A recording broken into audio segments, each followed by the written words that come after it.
We're going to go through the process of how to diagnose a low boost pressure code or a turbo issue on a Audi Volkswagen 2.0T engine. In this case, this is a 2006 2.0T FSI. Now, I'll go through some of the most common problems, and the whole turbo system can be kind of complicated. There's a lot of areas where it can fail, so there's going to be a little bit of diagnostics you're going to need to do to figure out what is the issue. This is an identical turbo to what's on the car outside. This is just a replacement one that's out of the car. In my case, I had really a sluggish, almost like the car was in limp mode, and a check engine light that said P0299, which is a low boost pressure code. And there's a few things that can be, and some of those are sensors, and I'll go through those. Now in my case, I had a check engine light and it was really sluggish to drive. Like imagine the car was in limp mode. And the check engine light was a P0299, which is a code for low boost pressure.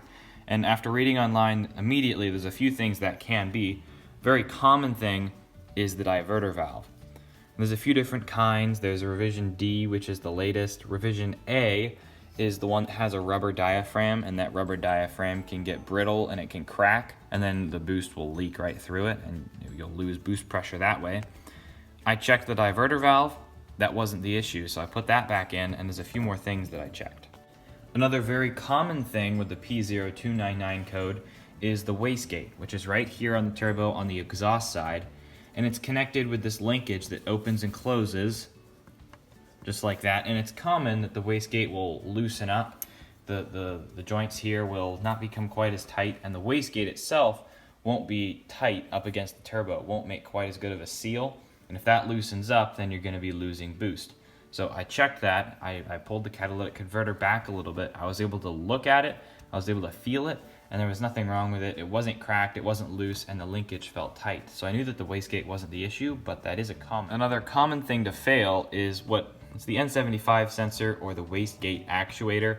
It hooks up to the turbo in a few places with vacuum, and that's what pulls the wastegate open and closed. And this is also something that fails, but I've seen it fail less often. It seems like fairly reliable. Now the easiest thing, or pretty much the easiest thing, would be if you had a boost leak somewhere in the system. So this is where the boost comes out. This is the pressure side of the turbo. From this point on through the rest of the system until it gets to the intake, you're looking for leaks there. If there's a leak, if a hose is loose, if it's cracked, if corrosion has gotten in there, that'll give you that low boost pressure code, and it will give you low performance if it tries to build boost and there's a leak somewhere. So I did a leak test and I didn't see any. It held pressure, so I knew that the boost pressure wasn't bad.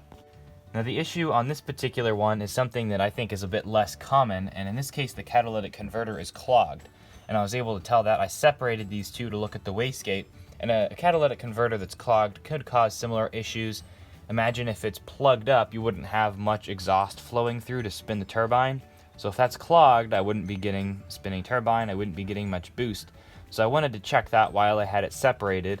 I checked that with a mirror, and it looked like it was pretty clogged, maybe cracked down, so I knew something was off with the catalytic converter. Here's the inside of the catalytic converter. You can see that it's definitely plugged and cracked apart.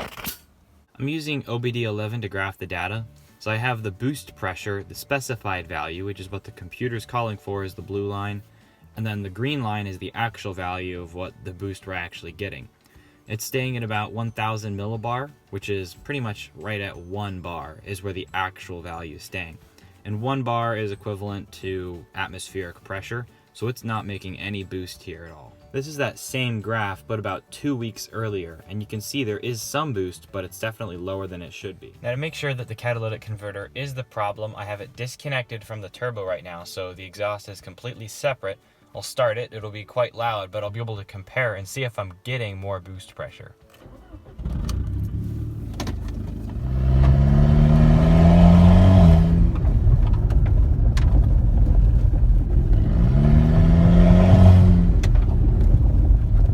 Now, this is the graph from that test drive, and this is what we want to see.